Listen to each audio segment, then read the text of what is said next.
সাহাবাদের কাছে যখন মাসলা জিজ্ঞাসা করা হইতো, ফতোয়া জিজ্ঞাসা করা তো একদম চেষ্টা করতেন না ওনার কাছে জিজ্ঞাসা করো, ওনার কাছে জিজ্ঞাসা করো। আব্দুল্লাহ বিন মাসউদ রাদিয়াল্লাহু তাআলা কাছে আসছে, বলছে না 120 জনের কাছে ঘুরে আইসা আবার ফেরত আসছে ওনার কাছে। সাহাবাদের 120 জন, একজন সাহাবীও ফতোয়া দিতে রাজি হয় না। বলছে আব্দুল্লাহ বিন মাসউদ বলতেছে আমি দিব না। বলছে আপনি যদি না দিয়ে থাকেন এই মহলের মধ্যে আমরা কার কাছে জিজ্ঞাসা করব? তারপর আব্দুল্লাহ বিন মাসউদ রাদিয়াল্লাহু তাআলা ফতোয়া দিয়েছে। আর আপনারা যারা জানি না ঠাস করে ফতোয়া দিন, না নামাজ হয় না, না নামাজ হয়ে গেছে, না ওযু হয় না। হ্যাঁ, এটা অনেক খেয়ালের জিনিস। আপনার কারণে সে নামাজ, যদি তার নামাজ না হইয়া থাকে আর আপনি বলে দিয়েছেন অসুবিধা নয় হয়ে গেছে, তো কিয়ামতের দিন আল্লাহ আপনাকে ধরবে।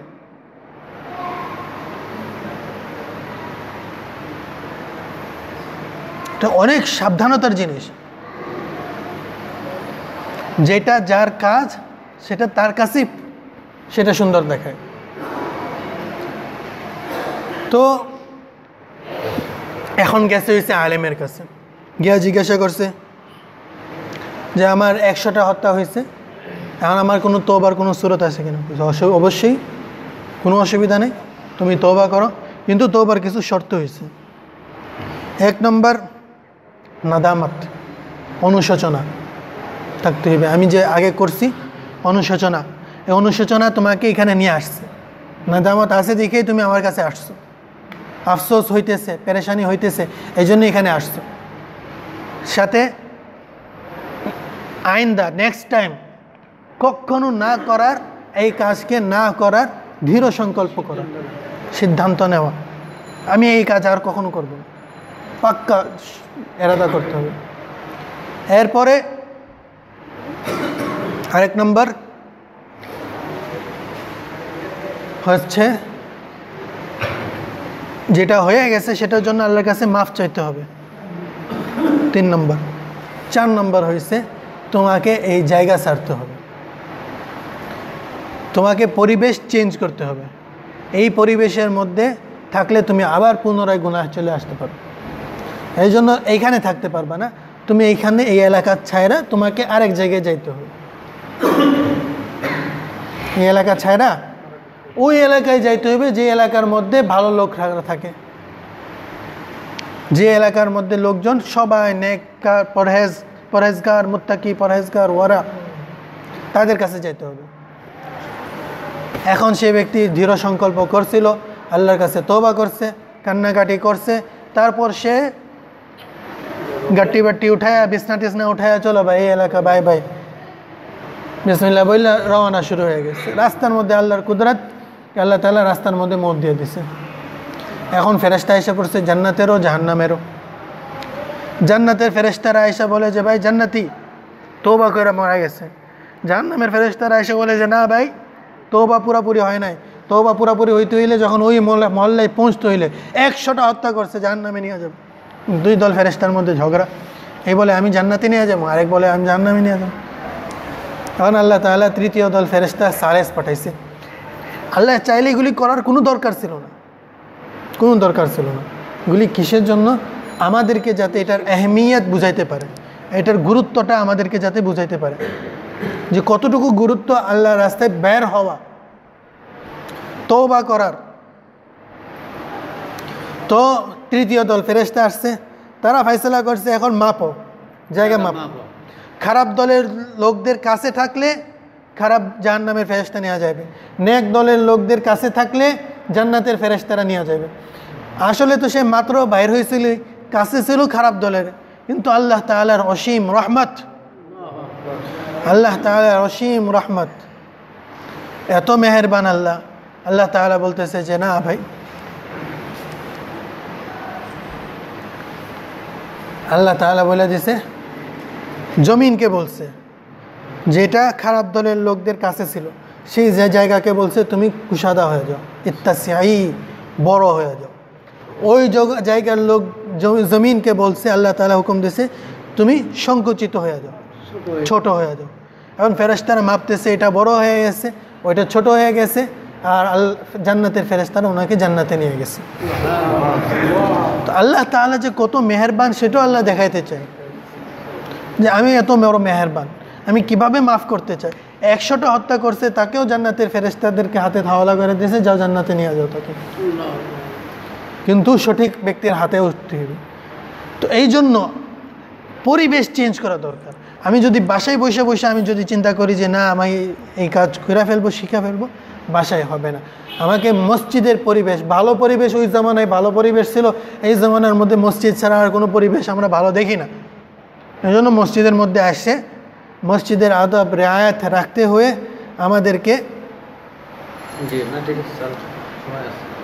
মসজিদের আদব রেয়ায়ত রাখতে হয়ে আমাদেরকে আল্লাহর রাস্তায় বের হইতে হবে এবং মাসলা মাসাইল আমাদের কাছ থেকে জানতে হবে। এটা অনেক গুরুত্বপূর্ণ জিনিস, অনেক গুরুত্বপূর্ণ জিনিস, যে কারোর কাছে জিজ্ঞাসা করলে হবে না। এখন ফিতনার জামানা চলতেছে, এই জন্য কিছু কিছু জায়গার মধ্যে আমরা সতর্কও করে দিই। ফিতনার জামানার মধ্যে সতর্ক করে দেওয়া হইতেছে, কেননা ওয়াসওয়াসা দেয়। এখন আপনারা তাবলীগের মধ্যে বাইর হয়ে নামাজ শুরু করছেন, এখন চলে আসবে তারা। এতদিন আপনাদেরকে কিছু বলবে না, যেই নামাজ শুরু করছেন এখন এসে বলবে যে ভাই তোমার নামাজ হয় না, তোমার নামাজ সুন্নতের মোতাবেক না, তোমার নামাজ হয় না। ভাই কেন হয় না? ভাই তুমি রফায়াদাইন করো না। দেখো বুখারী শরীফ আপনার কাছে নিয়ে আসবে, তর্জমাওয়ালা দেখাইবে যে ভাই বুখারী শরীফের মধ্যে 5টা হাদিস আছে, দেখেন 5টা হাদিসের মধ্যে রাসূল সাল্লাল্লাহু আলাইহি ওয়াসাল্লাম রফায়াদাইন করছে, রফায়াদাইন করছে, রফায়াদাইন করছে। তোমরা রফায়াদাইন করো না, তোমাদের নামাজ হয় না। এখন আপনারা না উলামাদের কাছে জিজ্ঞাসা করবেন, না কারো কাছে যাবেন, এখন ডাইরেক্ট হ্যাঁ আসলে তো হাদিস তো মানতে হইবে, আমরা তো এতদিন হাদিস মানার জন্যই তো আসছি, তাবলীগে বাইরে বাইরে এটাই বলে, তো এখন হাদিস পাইছি হাদিস শোনা শুরু করে দিই। ভাই ওলামাদের কাছে জিজ্ঞাসা করলে না বলবে যে আসল মাসলা কি। এখন কোনো ইহুদি এসে আপনাদেরকে যদি বলে যে ভাই বাইতুল মুকাদ্দাসের দিকে মুখ করে নামাজ পড়েন, কেন? হাদিসের মধ্যে আসছে, বুখারী মুসলিমে হাদিসের মধ্যে আসছে বাইতুল মুকাদ্দাসের দিকে মুখ করে নামাজ পড়েন, হাদিসের মধ্যে আসছে যে রাসূল সাল্লাল্লাহু আলাইহি ওয়াসাল্লাম বাইতুল মুকাদ্দাসের দিকে মুখ করে নামাজ পড়ছেন, বাকি কথাটা আর বললো না। যে রাসূল সাল্লাল্লাহু আলাইহি ওয়াসাল্লাম ছাইরা দিছে ফাওয়াল্লি ওয়াজহাকা শাতরাল মসজিদিল হারাম, এটাও আয়াত আছে, ওইটা শোনাইলো না, বললেও না। অর্ধেকটা হাদিস একটুখানি জিনিস একটা মাসলা দেখা পুরো মাসলার উপর আমরা করতে পারি। তো এখন সে আপনাকে হাদিস সহি হাদিস শোনাইতেছে না, আপনার হাদিসের নামে ধোকা দিতেছে, সে ব্যক্তি হাদিসের নামে ধোকা দিতেছে। ভাই আমরাও বলি রাসূল সাল্লাল্লাহু আলাইহি ওয়াসাল্লাম রফায়াদাইন করছিল, কিন্তু রাসূল সাল্লাল্লাহু আলাইহি ওয়াসাল্লাম রফায়াদাইন ছাইরা দিছে। রফায়াদাইন রাসূল সাল্লাল্লাহু আলাইহি ওয়াসাল্লাম করছিল, কিন্তু রাসূল সাল্লাল্লাহু আলাইহি ওয়াসাল্লাম রফায়াদাইন ছাইরা দিছে। তোমরা বলো যে ভাই রাসূল সাল্লাল্লাহু আলাইহি ওয়াসাল্লাম রফায়াদাইন করছে এবং মওত পর্যন্ত করছে, তো সুতরাং ইখতিলাফ কিসের মধ্যে? ইখতিলাফ কিসের মধ্যে? আচ্ছা মনে করেন আমি এখানে আসছি, এখন বয়ান করছি আজকে 3 দিনের এখানে জামাত আছে, 3 দিনের জামাত, আমি এখানে আসছি বয়ান করছি, আমার বয়ান করে আমি চলে গেলাম। এখন 2 জনের মাঝখানে ইখতিলাফ হয়ে গেছে। একজন বলতেছে মৌলানা সাহেব শুক্রবার দিন ছিল বয়ান করছে, তারপর উনি চলে গেছে।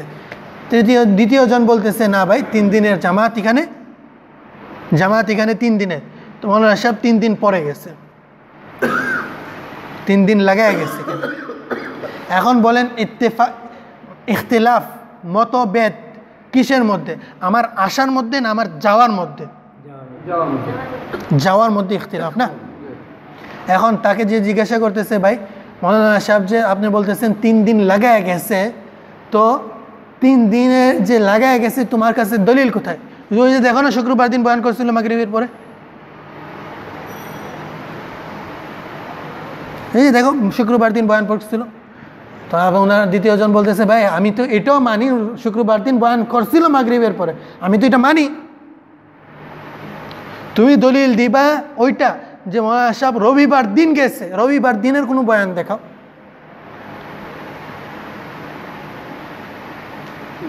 তুমি বলতেছো 3 দিন পরে গেছে, রবিবার দিন গেছে, তো রবিবার দিনের বয়ান দেখাও, শুক্রবার দিনের না। বুঝে আসছে মাসলা? আমাদের তাদের সাথে ইখতিলাফ কি? আমরাও বলি রাসূল সাল্লাল্লাহু আলাইহি ওয়াসাল্লাম রফায়াদাইন করছে, তারাও বলে রাসূল সাল্লাল্লাহু আলাইহি ওয়াসাল্লাম রফায়াদাইন করছে। আমরা বলি রাসূল সাল্লাল্লাহু আলাইহি ওয়াসাল্লাম রফায়াদাইন কইরা রফায়াদাইন ছাইরা দিচ্ছে, কিন্তু তারা বলে না রাসূল সাল্লাল্লাহু আলাইহি ওয়াসাল্লাম মওত পর্যন্ত করছে। তো তারা কি দলিল দেখাইবে? যে মওত পর্যন্ত রফায়াদাইন করার দলিল দেখাইবে, বা যেই হাদিসের মধ্যে লেখা থাকবে হামেশা করছে, সব সময় করছে, সেটা দেখাও। শুধু করছে করছে বললে তো এটা হইল না। এখন কেউ আয়েশা যদি বলে রাসূল সাল্লাল্লাহু আলাইহি ওয়াসাল্লাম নামাজের মধ্যে কথা বলছে, আপনারা কথা বলেন। রাসূল সাল্লাল্লাহু আলাইহি ওয়াসাল্লাম জুতা পরে নামাজ পড়েছেন, আপনারা জুতা পরে নামাজ পড়েন, মসজিদ কমিটি থাকতে দিবে আপনাদেরকে? জুতা পরে নামাজ পড়লেন মসজিদে? ভাই এটা হয়েছিল, ছিল, কিন্তু ছাইরা দিচ্ছে, সেটাও তো বয়ান করতে হবে না। রাসূল সাল্লাল্লাহু আলাইহি ওয়াসাল্লাম নামাজে কথা বলছিলেন, পরে ছাইরা দিছে, ওয়াকুমু লিল্লাহি কানিতিন, এই আয়াতের তাফসীরের মধ্যে আছে। রাসূল সাল্লাল্লাহু আলাইহি ওয়াসাল্লাম সালাম দিলে সালামের উত্তর দিতেন। পরে যখন এই আয়াত নাজিল হয়েছে, আল্লাহ তাআলা বলেছে না, নামাজ শুধু আল্লাহর জন্য, এখন অন্য কোনো দুনিয়াবি কথা এটার মধ্যে চলবে না। এখন নিষেধেরটা না বললা শুধু আসেরটা বললে হইবে? ধোকা দিতেছে, তাদের ধোকা থেকে সাবধান, তারা ধোকা দিতে। আচ্ছা, আর একটু ওয়াজাহাত করে দেই মাসলাটা। 4 রাকাত নামাজের মধ্যে দাঁড়াই কয়বার আমরা? 4 বার। 4 রাকাত নামাজে কয়বার দাঁড়াই? 4 বার দাঁড়ানো হয়। আর রুকু কয়বার করা হয়? 4 বার। সেজদা কয়বার করা হয়? 8 বার। এখন 4 বার দাঁড়ানোর সময় যদি রফায়েদান করি, কেননা হাদিসের মধ্যে আসছে রাসূল সাল্লাল্লাহু আলাইহি ওয়াসাল্লাম রফায়েদান করছিলেন, কুল্লামা রাফা ওয়া খাফাদা, উঠতে নামতে রাসূল সাল্লাল্লাহু আলাইহি ওয়াসাল্লাম রফায়েদান করছে। তো দাঁড়ানোর সময় 4 বার দাঁড়ানোর সময় রফায়েদান করলে কয়টা হয়? 4টা। রুকুতে যাইতে কয়টা হইল? 4টা প্লাস 4টা 8টা। 4টা রুকু থেকে উঠতে কয়টা হইল? 12টা। 8টা সেজদায় যাইতে কয়টা হইল? 20টা। আর 8টা সেজদা থেকে উঠতে কয়টা হইল? 28টা। 8টা সেজদা থেকে। তো 4 রাকাত নামাজের মধ্যে রফায়েদান করা যাইতে পারে কয়টা জায়গায়? 28 জায়গায়। কয়টা জায়গায়? 28 জায়গায়। এখন তারা করে হয়েছে 10 জায়গায় রফায়েদান, বাকি 18 জায়গায় করে না। কয়টা জায়গায় করে না? 18 জায়গায় করে না। কয় জায়গায় করে? 10 জায়গায় করে। আমরা আহলে সুন্নাহ ওয়াল জামাআহ হানাফিরা, যারা ইমাম আবু হানিফা থেকে মাসলা মাসাইল বুঝে হাদিসের উপর আমরা আমল করি, আমরা কয় জায়গায় করি? 1 জায়গায় শুরুতে। আর কয় জায়গায় করি না?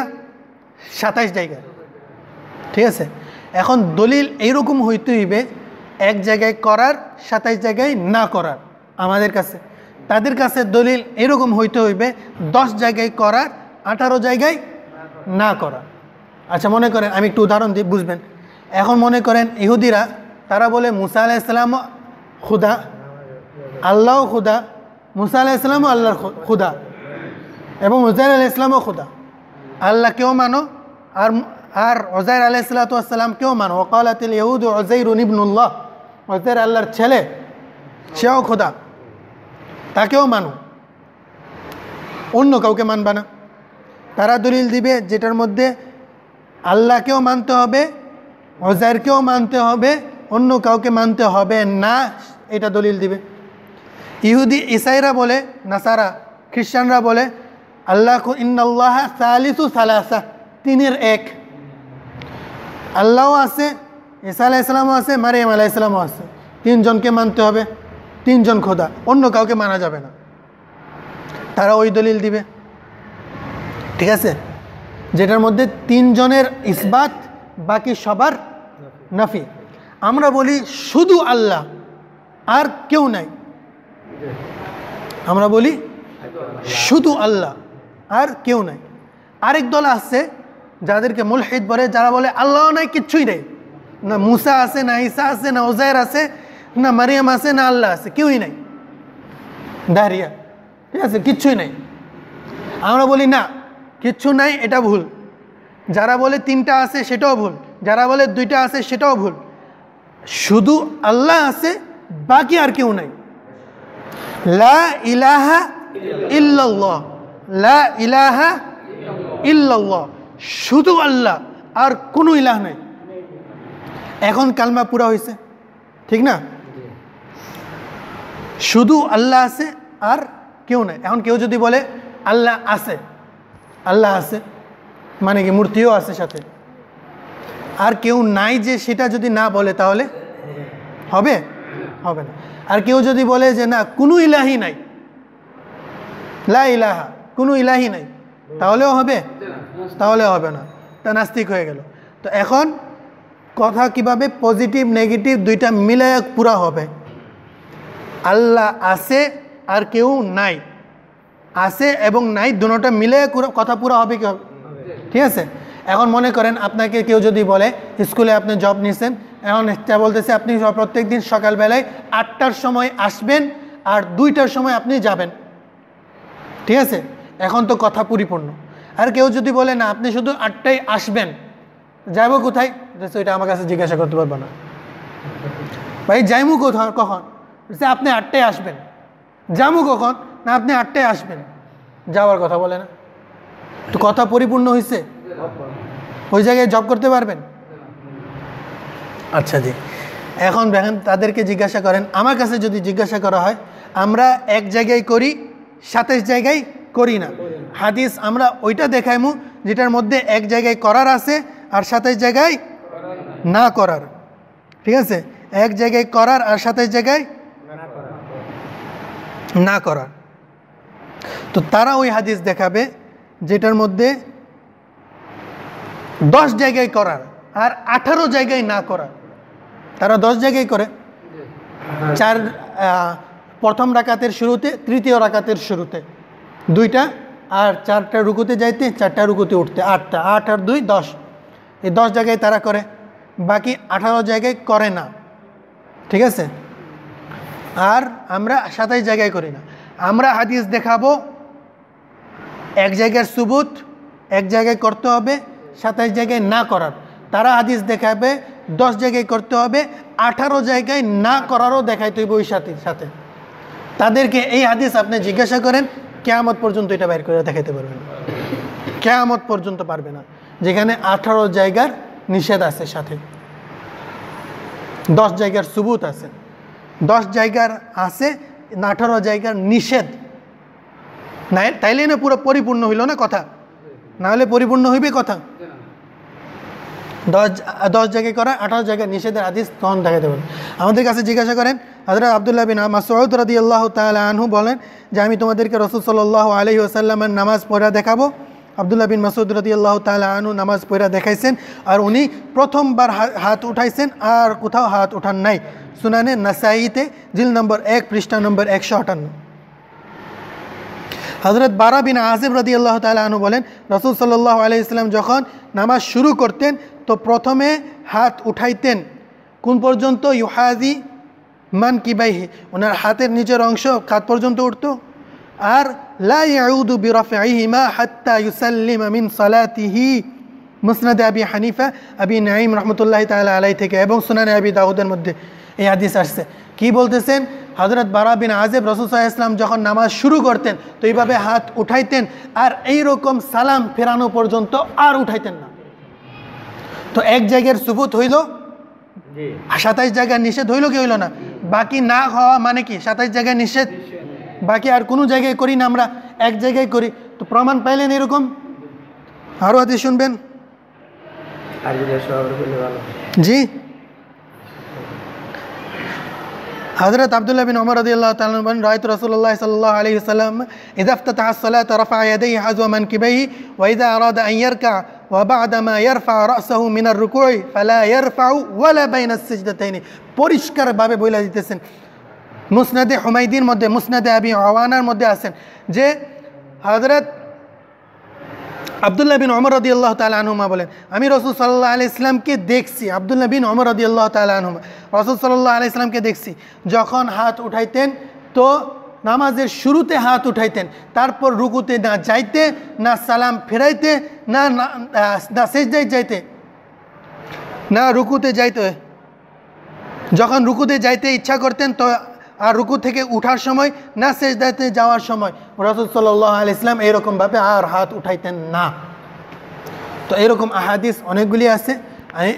এখন কথা হয়েছে তাদের কাছে ওইটা বলেন যে ভাই আর এক জায়গায় করার 27 জায়গায় না করার হাদিস আমরা দেখাইতেছি, আপনারা 10 জায়গায় করার আর 18 জায়গায় না করার হাদিস আপনারা দেখাই দিন, 18 জায়গায় না করার হাদিস দেখাই দিন, তাহলে বোঝা যাবে না মাই কথা পরিপূর্ণ হইল।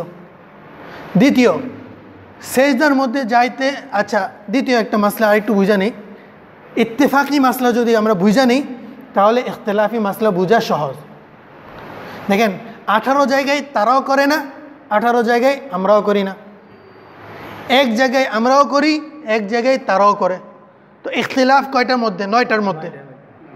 9টার মধ্যে মতভেদ, বাকি সবাই তো একমত না। 18-19 জায়গায় একমত। এখন তাদেরকে জিজ্ঞাসা করি যেটার মধ্যে একমত না সেটার আপনি দলিল দেন যে ভাই সেজদার মধ্যে যাইতে রফায়ে দেন নাই, আপনারা করেন না, সেটার হাদিস দেখান। তো আমরা বুঝতে পারবো কীরকম হাদিস হইলে মানসুখিয়াত বোঝা যায়, সেটার জন্য কীরকম হাদিস দরকার। আপনি পেমানা বানায় দেন, পেমানা আপনি বানাবেন, ফয়সালা আমরা করব, ঠিক আছে? আমরা কেজি করে না তোলা, ঠিক আছে, সেটা আপনি বানায় দেন, মাপকাঠি আপনি বানাইবেন। গজ এতটুকুতে গজ হয় না এতটুকুতে গজ হয়, তো আচ্ছা অসুবিধা নেই, গজ কতটুকুতে হয় ওইটা আপনি বানায় দেন, হিসাব আমরা করে নিই। অসুবিধা আছে? সমস্যা হইতে পারে? আচ্ছা, এক ঈসাই আমার উস্তাদের কাছে আসছে, বলতেছে যে ভাই আপনি কত দলিল দেন না কেন, আমরা তো রাসূল এমন কোনো দলিল দিতে পারবেন যেটা দলিলের আমি ইনকার করতে পারবো না? সে হয়েছে রাসূল সাল্লাল্লাহু আলাইহি ওয়াসাল্লামকে নবী মানবেন, খ্রিস্টান সেরকম তো হাজারো দলিল দিতে পারবো, কিন্তু তোমরা তো না মানলে তো কোনো এলাজ নাই। কিন্তু এক কাজ করি, এমন একটা সিস্টেম ইখতিয়ার করি যে সিস্টেমের মাধ্যমে উভয় পক্ষের জন্য সহজ হয়ে যাবে। যে কিছু নবী তো এরকম আছে না যাদেরকে আপনিও নবী মানেন, যাদেরকে আমরাও নবী মানি, এরকম কিছু নবী আছে না? হ্যাঁ আছে। কে আছে? তো বলতেছি মুসা আলাইহিস সালাতু ওয়াস সালাম, মুসা আলাইহিস সালাতু ওয়াস সালাম একজন, ইব্রাহিম আলাইহিস সালাতু ওয়াস সালাম আরেকজন।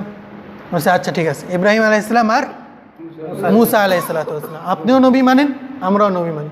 আচ্ছা, এখন রাসূল সাল্লাল্লাহু আলাইহি ওয়াসাল্লামের নবী নিয়ে ইখতিলাফ, আমরা বলি রাসূল সাল্লাল্লাহু আলাইহি ওয়াসাল্লাম নবী, আপনি বলেন মানেন না এটা। আচ্ছা ঠিক আছে, এখন মুসা আলাইহিস সালাম তো নবী, আপনিও মানেন আমরাও মানি, ইব্রাহিম আলাইহিস সালাম নবী, আপনিও মানেন আমরাও মানি,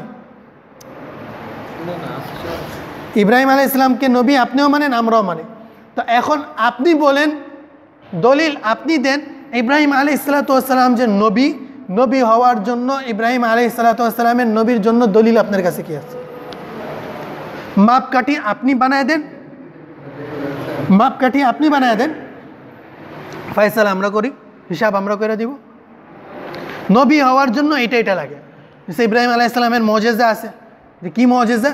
ইব্রাহিম আলাইহিস সালাতু ওয়াস সালামকে আগুনের মধ্যে ফালায় দিচ্ছে, আগুন ওনাকে পুরায় নেয়। আচ্ছা, মুসা আলাইহিস সালামেরও মুজিজা, কি মুজিজা?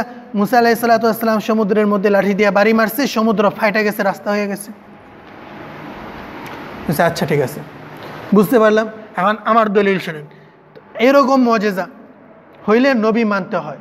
আপনি পায়মানা দিয়ে দিয়েছেন, মাপকাঠি আপনি দিয়ে দিয়েছেন, এখন রাসূল সাল্লাল্লাহু আলাইহি ওয়াসাল্লামকে নবী বানানো এটা আমাদের দায়িত্ব, দলিল দেওয়া ওনার নবী হওয়া। হযরত আনাস রাদিয়াল্লাহু তাআলা আনহুকে রাসূল সাল্লাল্লাহু আলাইহি ওয়াসাল্লাম একটা কাপড় দিয়েছিলেন, যেই কাপড়ের মাধ্যমে রাসূল সাল্লাল্লাহু আলাইহি ওয়াসাল্লাম ঘাম মুছে ফেলছিলেন, ঘাম মুছে ওই কাপড়টা আনাস রাদিয়াল্লাহু তাআলা আনহুকে দিয়েছিলেন। আনাস রাদিয়াল্লাহু তাআলা আনহু রাসূল সাল্লাল্লাহু আলাইহি ওয়াসাল্লামের ঘাম লাগছে যেই কাপড়ে, ওই ঘামওয়ালা কাপড়কে আগুনের মধ্যে ঢাইলা দিতেন, ওই ঘামেওয়ালা কাপড়কে আগুন পুরাইতে পারত না। ইব্রাহিম আলাইহিস সালাতু ওয়াস সালামের কাপড় পুরায় ফেলছে, শরীর পুরাইতে পারে নাই, রাসূল সাল্লাল্লাহু আলাইহি ওয়াসাল্লামের ঘাম যেই কাপড়ে লাগছে সেই কাপড়কেও আগুন পুরাইতে পারে, শরীর তো দূরের কথা। যদি আগুনে না পুরানোর কারণে ইব্রাহিম আলাইহিস সালাম নবী হইতে পারে, তা আগুনে না পুরার কারণে রাসূল সাল্লাল্লাহু আলাইহি ওয়াসাল্লাম বাদরজে আউলা নবী। মুসা আলাইহিস সালাতু ওয়াস সালাম সমুদ্রের মধ্যে বাড়ি মারছিল, বলছে হ্যাঁ। তো আমার উস্তাদ জিজ্ঞাসা করলেন, সমুদ্র তখন কোথায় ছিল? 7 আকাশের মধ্যে না, 4th আকাশে না 1ম আকাশে? সেন জমিনের মধ্যে ছিল, সমুদ্র আকাশে যাবে কেমনে? আচ্ছা, মুসা আলাইহিস সালাম যখন বাড়ি মারছিল লাঠি দেয়া, তো লাঠিতে সমুদ্রের ভিতরে লাগছিল নাকি দূরে থেকে বাড়ি মারছিল? সমুদ্রের মধ্যে লাগছিল। সে তারপরে কি হয়েছে? সমুদ্র ফাইটা গেছে, রাস্তা হয়ে গেছে। তো আমার উস্তাদ বললেন যে রাসূল সাল্লাল্লাহু আলাইহি ওয়াসাল্লাম দুনিয়ার মধ্যে, চাঁদ কোথায়? চাঁদ দুনিয়াতে না আকাশে? চাঁদ আকাশে না জমিনে? জমিনে। রাসূল সাল্লাল্লাহু আলাইহি ওয়াসাল্লামের হাতের লাঠিও নাই, আঙ্গুল দিয়ে ইশারা করছেন। আঙ্গুল চাঁদের মধ্যে গিয়ে বাড়ি লাগছিল নাকি চাঁদ এখানে আসছিল? চাঁদে লাগছিল। মুসা আলাইহিস সালাম লাঠি দিয়ে বাড়ি মারছে সমুদ্রে, সমুদ্র 2 টুকরা হয়ে গেছে। এটা মুজিজার জন্য, এই মুজিজার জন্য মুসা আলাইহিস সালাম যদি নবী হইতে পারে, রাসূল সাল্লাল্লাহু আলাইহি ওয়াসাল্লাম জমিনে বৈশা চাঁদে ইশারা করতেছে, চাঁদ 2 টুকরা হয়ে যাইতেছে, তাহলে রাসূল সাল্লাল্লাহু আলাইহি ওয়াসাল্লাম বদর যে আউলা নবী। বুঝতে ভাই? তো ইত্তেফাকি মাসলা যদি আমরা মাইনা নিতে পারি, তাহলে ইখতিলাফি মাসলা বোঝা সহজ হবে। যাকে আমরা মানি না, 2 দলই কিছু জিনিস আছে না, 2 দলই মানি, তো সেটার মধ্যে যাদেরকে জিজ্ঞাসা করেন সেটার দলিল কি। আমিন জোরে আওয়াজে পড়বো না আস্তে আওয়াজে পড়বো? ঠিক আছে, আমাদের দলিল হয়েছে আস্তে আওয়াজে পড়ো, তারা বলে যে না জোরে আওয়াজে পড়ো। তারা তো জোরে আওয়াজে পড়ে না, বরং আমিনের আজান দেয়, এত জোরে জোরে মসজিদ কাঁপায়া ফেলে। ঠিক আছে, আমিন এত জোরে বলে। এখন তাদেরকে জিজ্ঞাসা করেন, ভাই পুরা কিয়ামতের দিন কি সব নামাজেরই হিসাব নিবে না 6 রাকাত নামাজের হিসাব হইবে? সব নামাজেরই হিসাব হবে না। আচ্ছা, 6 রাকাত নামাজের মধ্যে তোমরা আমিন জোরে বলো। ফজরের 2 রাকাত, মাগরিবের 2 রাকাত, এশার 2 রাকাত।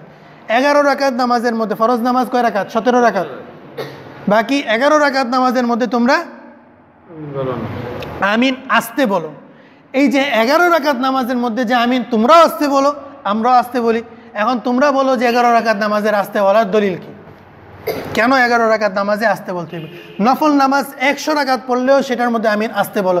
সুন্নত পড়ো, তাহাজ্জুদ পড়ো, যত বাকি একলা নামাজ পড়ো, সব নামাজে আমিন তোমরা আস্তে বলো। এখন বলো আস্তে হওয়ার দলিল কি তোমাদের কাছে? ইখতিলাফ তো ছোট জায়গায়, 6 রাকাতের মধ্যে, বাকি সব জায়গায় তো ইত্তেফাক।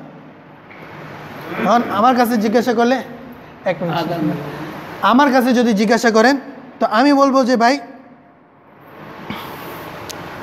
6 রাকাত আল্লাহ রসুল আল্লাহ তাআলা বলছে আমিন একটা দোয়া, আমিন দোয়া। ক্বালা ক্বাদ উজিবাত দাওয়াতুকুমা, মুসা আলাইহিস সালাম হারুন আলাইহিস সালাম দোয়া করছেন, মুসা আলাইহিস সালাম দোয়া করছেন, আমি হারুন আলাইহিস সালাম আমিন বলতেছিলেন। আল্লাহ তাআলা দোনোজনকে বলছে তোমরা দোনোজনের দোয়া কবুল করছে, তো আমিন হইছে দোয়া। বুখারীর মধ্যে আসছে ক্বালা আতাউন আল আমিন দুআউন, আমিন দোয়া, বুখারীর মধ্যে আসছে। তো আমিন হইছে দোয়া। দোয়ার ব্যাপারে আল্লাহ তাআলা বলে দিছে 6 রাকাত হোক 10 রাকাত হোক, সব প্রত্যেক রাকাতের মধ্যে দোয়া তোমরা আস্তে করবা। উদউ রাব্বাকুম তাদাররুআন ওয়া খুফিয়া, দোয়া আস্তে করো, আস্তে আওয়াজে করো। তো আমরা 6 রাকাত হোক, ফজরের নামাজে হোক, জোহরের নামাজে হোক, সব রাকাতই আস্তে পড়ি। আমাদের তো কীরকম না, কিছুতে জোরে কিছুতে আস্তে, আমরা সব জায়গায় আস্তে পড়ি। তোমরা বলো যে এখানে আস্তে পড়তেছো, সেটার দলিল কি? ইমামের পিছনে সূরা ফাতিহা আপনি আজান দিয়ে নিন।